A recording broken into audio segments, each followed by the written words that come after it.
Do you know kids who sniff other people or objects? I'm Sue Larkey and I'm a teacher of children with Autism Spectrum Disorder. And over the years, I've taught lots of kids who like to sniff people or objects. And it's fine when they're little. You're probably going, oh, they're 3, it's cute. But it's not so cute when they're 13.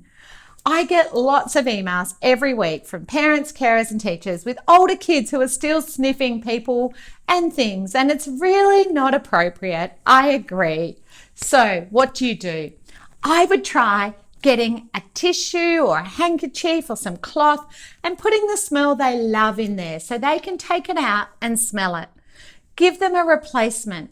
Some of my kids actually sniff things they don't like the smell of too. So you can use this. So say I had a little boy who didn't like the smell of coffee. So he loved the smell of lemonade and things like that. So we had a little bit of lemonade and he could just sniff that, take it out of his pocket and sniff it. I know you're probably all going, Sue Larkey, what are you talking about? Sniffing lemonade? Absolutely. I love kids who think and engage differently. If that makes him happy, he can have it.